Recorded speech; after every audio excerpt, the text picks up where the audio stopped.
하나님의 말씀은 에베소서 4장 1절에서 3절입니다. 신약 성경 에베소서 4장 1절에서 3절 말씀을 봉독하겠습니다. 그러므로 주 안에서 갇힌 내가 너희를 권하노니 너희가 부르심을 받은 일에 합당하게 행하여 모든 겸손과 온유로 하고 오래 참음으로 사랑 가운데서 서로 용납하고 평안에 매는 줄로 성령이 하나 되게 하신 것을 힘써 지키라. 아멘. 여러분 사랑합니다. 사랑합니다. 사랑합니다. 마스크 너머의 세상이 마음엔 안 드실 테지만 두 눈을 크고 동그랗게 뜨고 한번 연습하겠습니다. 옆에 분 보고 하지 마시고요. 우와, 이야. 우리가 기쁨의 50일 살아가고 있는데요. 이제 다음 주 성령 강림일이 이르기까지의 대축제일, 우리 마음에 언제나 부활의 감동과 기쁨을 갖고 산다면 우리의 인생의 처지와 상황과 상관없는 믿음의 고백으로서 기쁨을 말하고 고백하고 살아야 되는 것 아닐까, 그런 생각을 합니다. 그래서 언제나 기쁨 가운데 살아내시는 여러분 되시길 부탁드립니다. 제가 제 입으로 이런 얘기를 해서 죄송하긴 하지만 세계적인 신학자인 이상옥이라는 사람이 감사합니다. 이렇게 웃어주시지 않았으면 큰일 날 뻔했는데 제가 굉장히 교만해질 텐데 웃어주셔서 참 다행이다, 이렇게 생각을 합니다.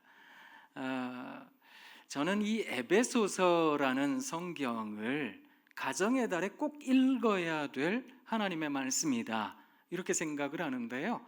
이번 한 주간 에베소서에 있는 말씀들을 하나하나 한번 묵상하시며 읽어보시면 참 좋겠다, 그런 생각을 합니다. 에베소서의 말씀의 핵심 주제는 딱 하나인데요. 그게 뭐냐 하면 하나됨입니다. 우리가 적어도 그리스도 공동체라고 한다면, 믿음을 고백하는 고백 공동체라고 한다면, 성령 충만함으로 성령의 은혜 가운데 살아가는 사람들이라고 한다면 언제나 하나가 되어야 됩니다라고 말하고 있다라는 것입니다. 우리가 이 에베소 공동체에 대하여 생각하기 전에 어떻게 에베소 공동체가 만들어졌는가를 좀 생각할 필요가 있는데요. 바울이 고린도 지방을 떠나서 에베소로 갑니다. 그곳에서 열심히 회당에서 3달을 가르쳤거든요. 그리고 나서 아주 신실한 제자들을 길러내기도 했습니다.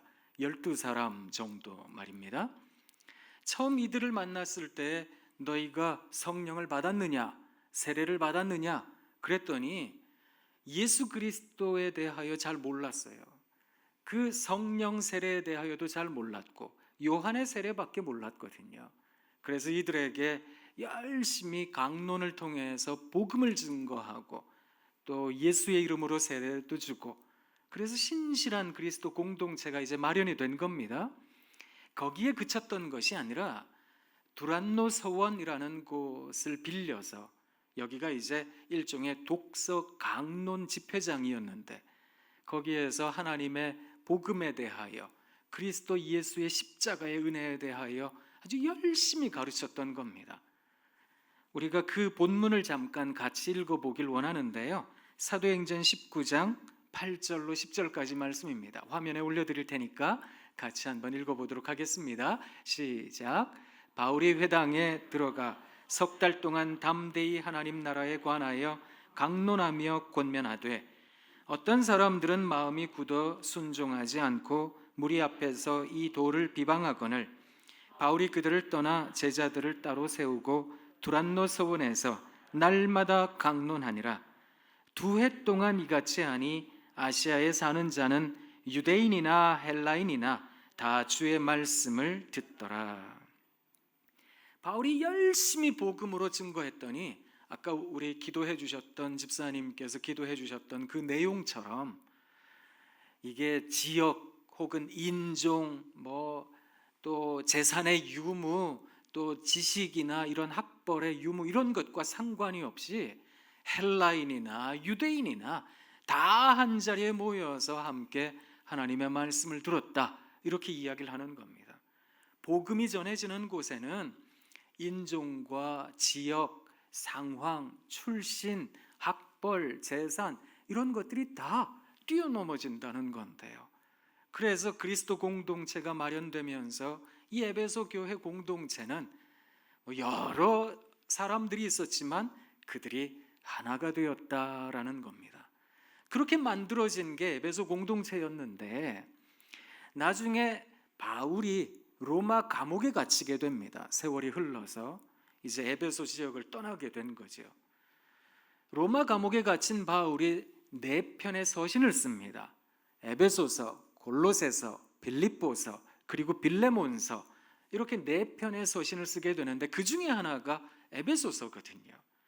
근데 에베소에서 온 사람들이, 바울을 면회하러 온 사람들이 안타까운 이야기 하나를 들려줬어요. 그게 뭔가 하면, 아니 에베소 교회 공동체가 분열되기 시작했습니다. 다시금 유대인들 그리고 헬라인들 서로 간에 막 다투기 시작했습니다. 함께 우리 주님을 메시아라고 고백하면서도 그리스도 공동체를 이루고 형제요 자매라고 이야기를 하면서 우리 안에 얼마나 큰 갈등이 생겼는지 모릅니다. 그러면서 거기에서 더 나아가 뭐라고 얘기를 하는가 하면, 헬라인들 가운데 유대인들과 친했던 사람들이 있었어요. 이 사람들을 또 유대파 헬라인이라고 얘기를 하고요. 또 유대인들 가운데 헬라인들과 친했던 사람들이 있었습니다. 이들을 헬라파 유대인들이라고 말을 했는데, 이게 교회 공동체가 2개로 쪼개진 게 아니라 4개로 쪼개졌다는 얘기를 들었던 겁니다. 그러다 보니까 서로 간에 막 다툼이 일어나고 갈등이 일어나고 분노가 표출되고, 하나님 일 위하여 열심히 살아가면서도 이들이 경험했던 것은 분열이었거든요. 그래서 이들을 위해 감옥에 갇힌 바울이 이제 에베소 성도들에게 편지를 쓰는 겁니다. 그 편지의 핵심 내용은 아까 제가 말씀드렸던 것처럼 이 가정의 달에 우리가 꼭 읽어야 될 에베소서의 핵심 주제, 하나됨이라는 거였거든요. 그래서 같이 한번 읽어볼 텐데요. 에베소서 1장 7절로 10절까지의 말씀입니다. 같이 한번 읽어보도록 하겠습니다. 우리는 그리스도 안에서 그의 은혜의 풍성함을 따라 그의 피로 말미암아 속량 곧 죄사함을 받았느니라.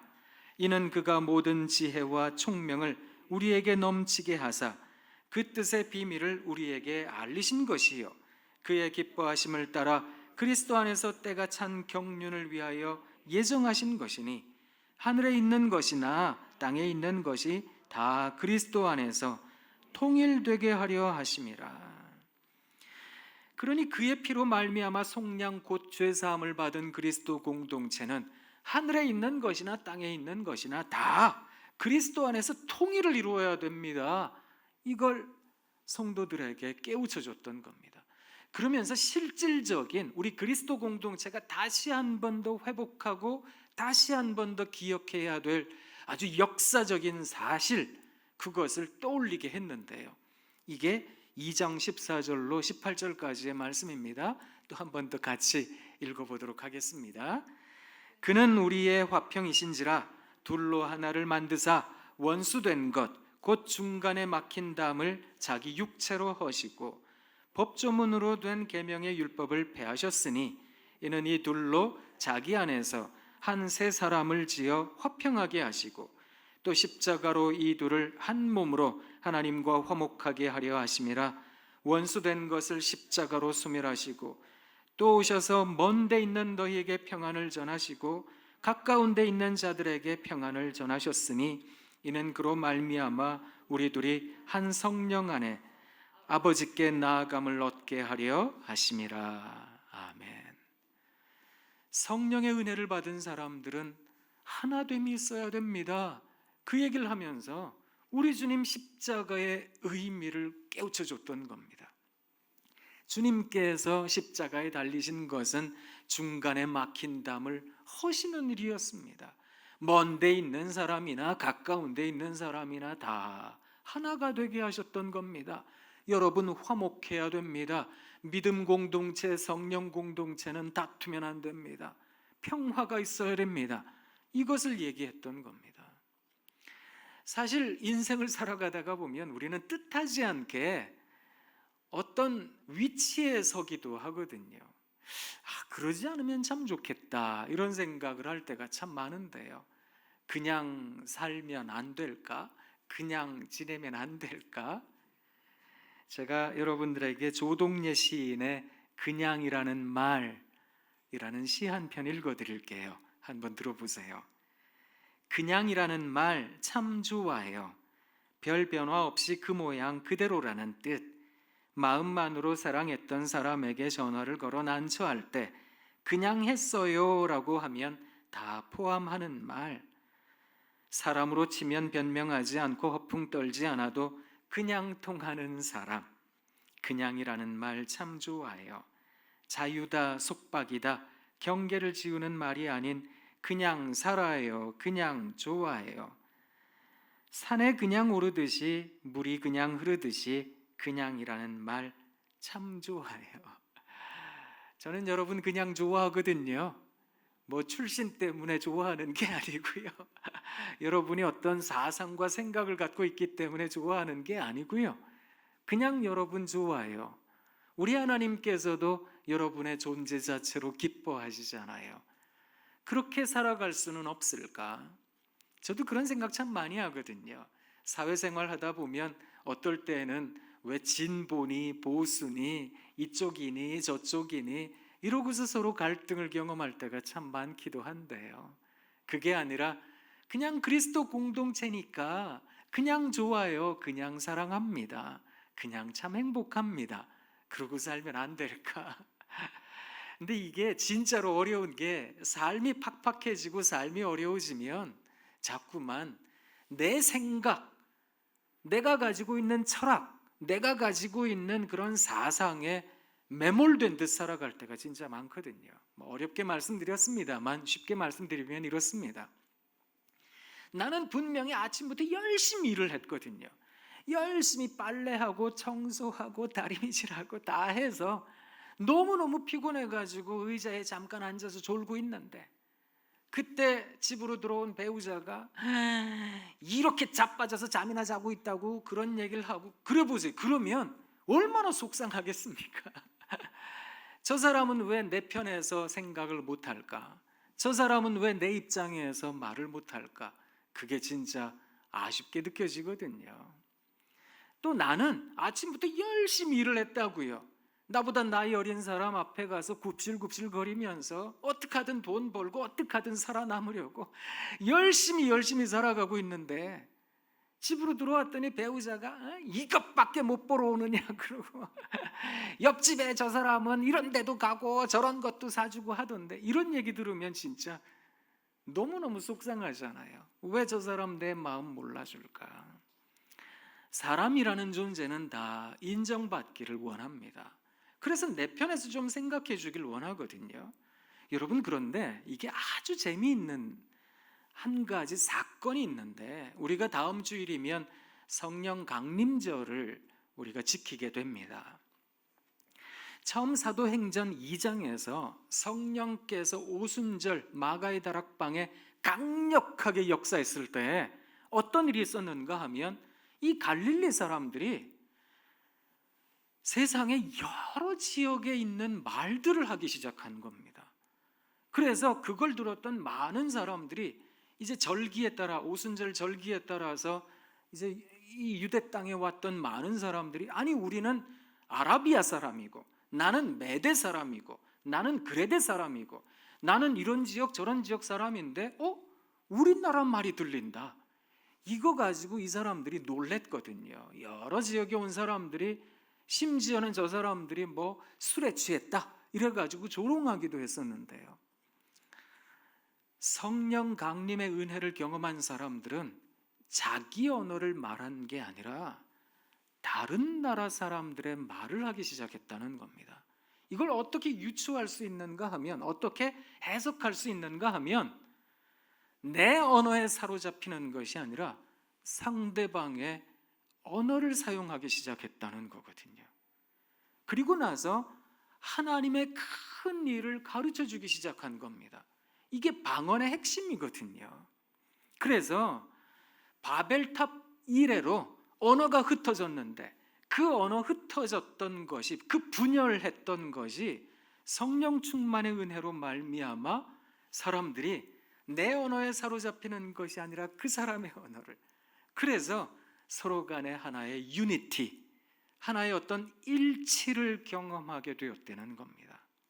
이게 성령 역사의 핵심적 의미라고 한다면, 우리가 그리스도 공동체로서 성령 충만을 경험합니다, 하나님 은혜 가운데 살아갑니다, 주님을 구주로 고백합니다, 그런 공동체라고 한다면 적어도 내 생각에 함몰된 듯 살아서는 안 된다는 겁니다. 그래서 우리 주님께서 둘로 하나를 만드셨듯이 십자가의 은혜라는 것이 먼 데 있는 사람이나 가까운 데 있는 사람이나 하나를 경험하게 하고 평화를 경험하게 하는 것이라고 한다면, 사랑하는 성도 여러분, 이 가정의 달에 우리 가정에서 가족들이 부부간에, 또 가족이 조금 더 확대된 가족 공동체로서 사회, 우리 전체 대한민국 사회나 온 지구촌 사회, 여기에 있는 사람들이 다 화목을 경험해야 되는 것은 아닐까. 작은 공간에서, 지금 집이라는 그 작은 공간에서 어떻게 하든 대부분 다 삼시세 때 해결하기도 하고 함께 모여 있고, 그러다 보니까 서로 간에 좀 갈등이 심해지기도 하고 그렇잖아요. 그때마다 우리가 기독 공동체구나, 그리스도 공동체구나, 그런 생각을 꼭 간직하고 살아가실 수 있으시면 참 좋겠습니다. 이해의 폭을 넓혀간다, 이게 기독 공동체의 핵심적인 신앙의 표현인 거거든요. 그래서 깨달음을 얻으셔야 되는 겁니다. 왜 가정의 달 되면 항상 부모님에 대하여도 생각하고 또 자녀들에 대하여 생각하고, 그러다 보면 이해의 폭이 조금 넓어지기도 하잖아요. 저는 아직 젊은 사람인데요, 왜 이렇게 살아가다가 보니 노화를 경험하잖아요. 그래서 이게 귀에서 이명이 들리기도 하고, 그러면 이제 깨닫는 거죠. 우리 아버지가 이런 소리를 들으셨구나, 그래서 힘들다 그랬는데 예전엔 몰랐는데 이제 알아지는 거죠.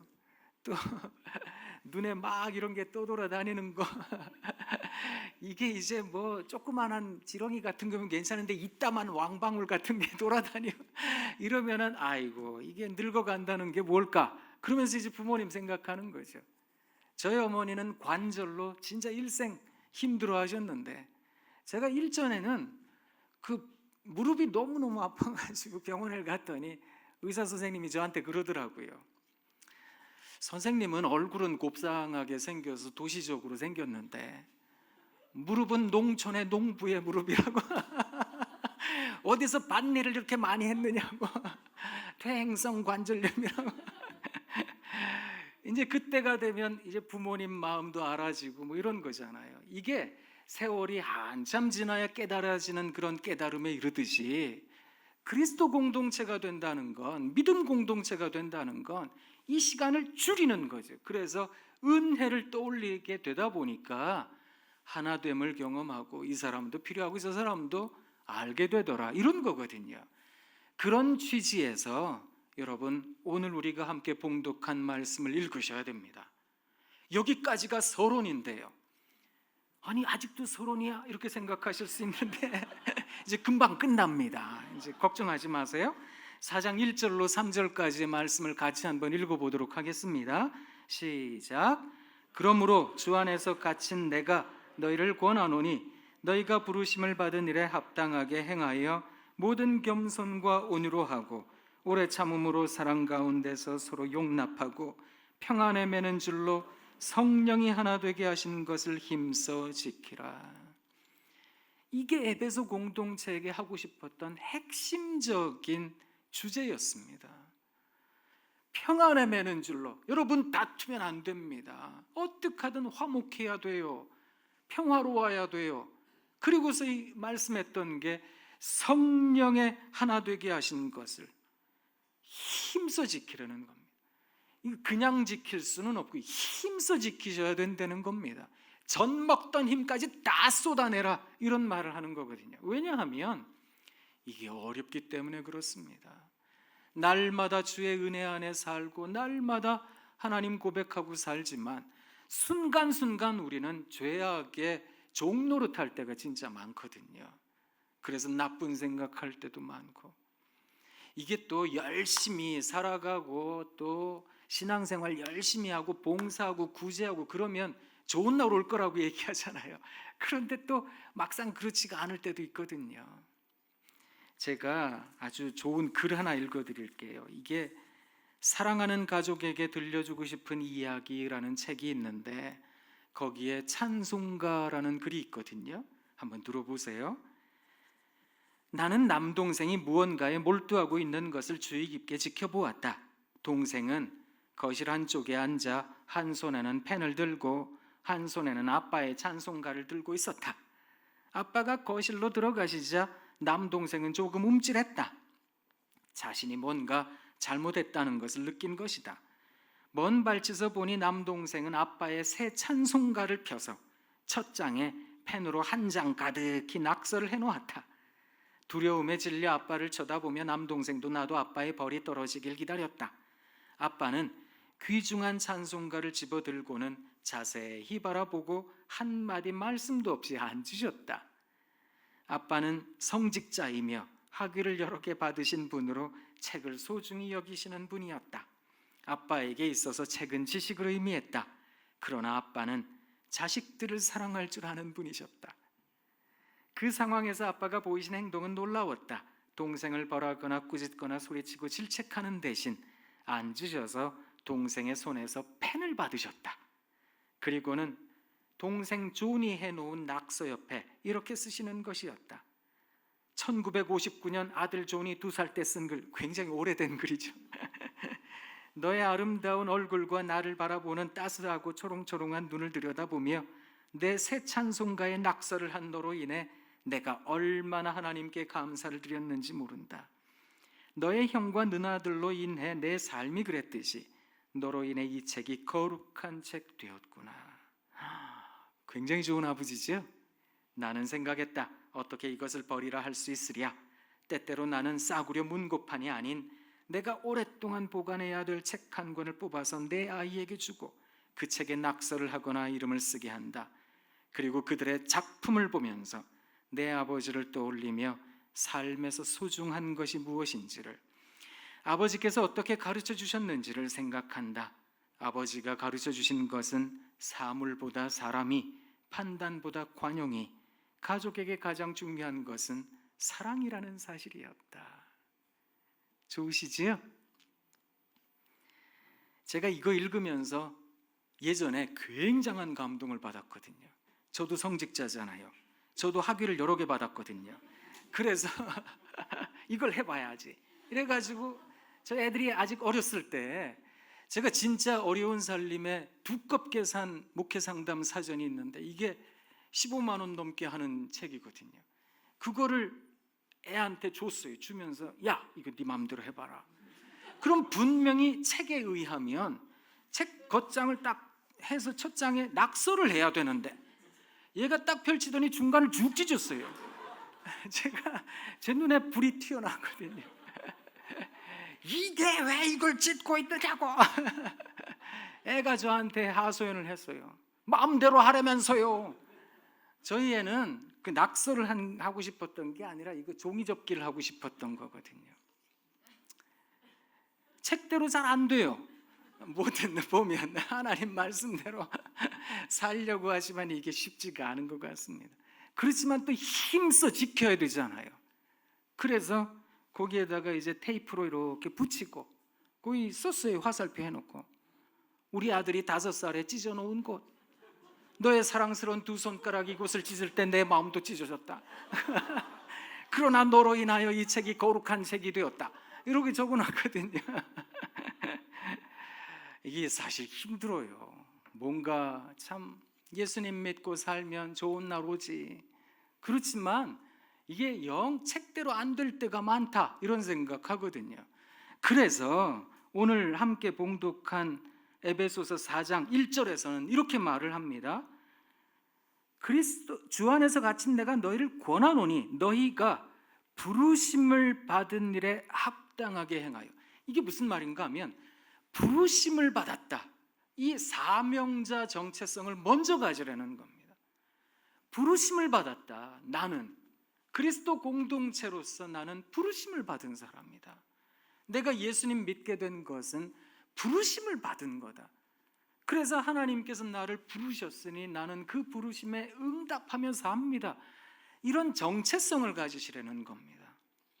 그런 정체성을 가지라는 말은 날마다 날마다 또 날마다 날마다 이걸 되새김질 하듯 날마다 떠올리셔야 된다는 거거든요. 우리 주님께서 십자가 위에 돌아가셨구나, 나를 위해 죽으셨구나, 그런 사랑을 받은 내가 하나님 앞에서 또 응답하며 살아야지, 응답하며 살아야지. 이게 사명자 정체성이거든요. 그런 사명자 정체성이 어떻게 나타나는가 하면 2절입니다. 모든 겸손과 온유로 하고. 이게 겸손과 온유를 하되 일부분만 하려는 게 아니라 모두 완전하게 하려는 뜻이거든요. 그런데 재미있는 건 뭐냐 하면 헬라어 성경에 나오는 겸손이라는 단어의 뜻은 그저 단지 이제 정중하게 행동하고 아주 젠틀하게 행동, 이런 개념이 아니라 이 단어의 뜻은 완전히 바닥에 엎드려서 땅에다가 코를 박은 자세를 뜻합니다. 이게 무슨 말인가 하면 우리나라가 정복당한 겁니다. 이제 나는 포로가 되었습니다. 나는 힘없는 존재가 된 겁니다. 내 자유, 내 의지, 내 선택 다 속박을 받게 됐습니다. 그래서 나는 아무것도 아닙니다 하고 땅에다가 얼굴을 박고 있는 모습, 이걸 겸손이라고 말을 합니다. 그리고 온유라는 말도 이와 비슷한데, 왜 열이 나면 약으로 열을 다스리잖아요.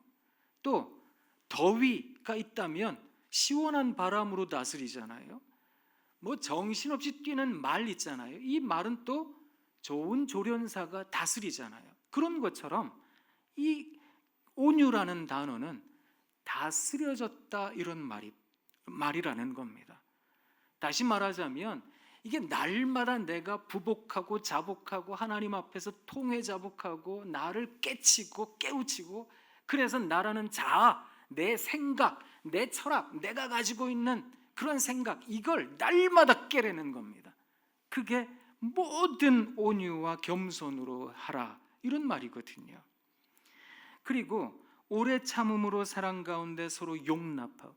사실 용납이라는 게 쉬운 일이 아닙니다. 그저 훌륭한 사람, 많이 배우고 지식 있고 아름답고 이런 사람, 그런 사람은 용납하기 쉽지요. 근데 내가 생각하기에 별로 능력도 없고 일도 잘 못하고 그리고 못났고 하는 일들마다 실수하고 이러면 사실 용납하기가 쉽지가 않습니다. 그런데 그 사람들을 용납하기 위해서 오래 참아야 됩니다. 사랑으로, 어떻게 하든 사랑으로 한 가지로 묶어야 됩니다. 이 얘기를 하고 있는 거거든요. 제가 보네퍼 목사님의 성도의 교제라는 글을 읽어드리겠습니다. 한번 들어보시면 좋겠는데 화면에도 띄워드리겠습니다. 성도의 교제는 한 사람 한 사람이 없어서는 안 될 사실의 고리와 같음을 인식하고 있느냐에 그 성패가 달려 있습니다. 가장 작은 고리까지도 견고하게 맞물려 있을 때에라야만 그 사슬은 절대 끊어지지 않는 법입니다. 한 사람이라도 쓸모없게 여겨지는 것을 용인한다면 성도의 교제는 깨어지고 말 것입니다. 그러므로 그리스도 안에 있는 모든 교회는, 잘 들으셔야 됩니다, 약한 자가 강한 자를 필요로 하듯이 강한 자도 약한 자 없이는 존재할 수 없음을 분명히 인식해야 합니다. 그래서 약한 자를 무시하는 것은 곧 교회의 죽음을 의미한다는 것을 명심해야 됩니다. 약한 사람이라고 하지만, 또 병약한 사람이라고 하지만, 또 가진 거 없는 사람이라고 하지만 우리 공동체를 이루기 위해서는 너무나도 소중한 존재라는 겁니다. 이분 없이는 일이 안 됩니다. 이분이 꼭 있어야 됩니다. 이런 마음을 가지시라는 겁니다. 근데 이게 가능해지려면 앞서서 모든 겸손과 오두도 그렇고요, 또 오래 참음으로 사랑 가운데 용납하는 것도 그렇고요, 이게 어떻게 가능한가 하면 사명자 정체성을 가질 때, 하나님께서 나를 부르셨다고, 이곳에 나를 부르셨다, 그래서 이 가정에 하나님께서 나를 부르셨구나, 이 부부관계 속에 나를 부르셨구나, 이 종과 상전의 관계, 다시 말하자면 사회생활에 나를 부르셨구나, 이 인식을 가지려는 거거든요. 그래서 에베소서 5장과 6장에 보면 부부에 대한 이야기도 나오고 부모 자녀에 대한 이야기도 나오고 종과 상전에 대한 이야기도 나옵니다. 그래서 어떻게 하든 유니티, 하나를 이루어야 됩니다.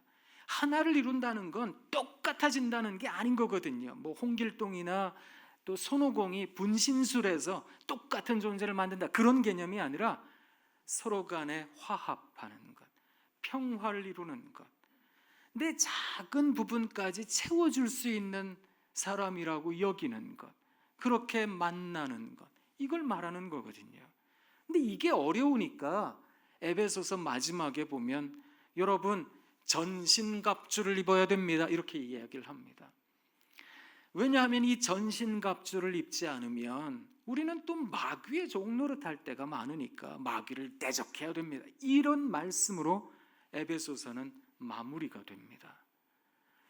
사랑하는 성도 여러분, 우리가 기쁨의 50일을 보내고 이제 다음 주가 되면 성령 강림절이 될 텐데요, 우리가 이 가정의 달에 어떻게 하든 일치 하나됨을 연습하고 또 살아내야 되겠습니다. 절로 사라지지 않을 테니 어떻게 하든 살아내야 될 텐데요, 그러려면 우리 안에 아주 놀라운 다짐 하나가 있어야 됩니다. 하나님께서 나를 이곳에 불러주셨구나. 그래서 하나님께서 나를 이 가정에, 이 관계 속에, 이 직장에, 또 이 교회 공동체로 하나님이 나를 불러주셨구나. 그런 사명자 정체성으로 당당한 여러분들 되시길 부탁드립니다. 그래서 이 에베소 교회 공동체에게 권면했던 바울, 그 마음처럼, 아니 우리 주님의 마음처럼, 아니 성령님의 마음처럼 그저 내 이야기만 하는 것이 아니라 다른 사람의 이야기도 하고 그 사람의 말로 표현할 줄도 알고 그 사람 마음속에 들어간 듯 그렇게 공감할 줄 알고 이해의 폭을 넓혀갈 줄 알아서 서로 간에 당신은 꼭 필요한 존재입니다, 그 존재를 인정하는 그런 대단한 기적들이 우리의 삶에 가득하길 원합니다. 여러분 사랑합니다. 사랑합니다. 사랑합니다. 힘내세요. 당당하셔야 됩니다.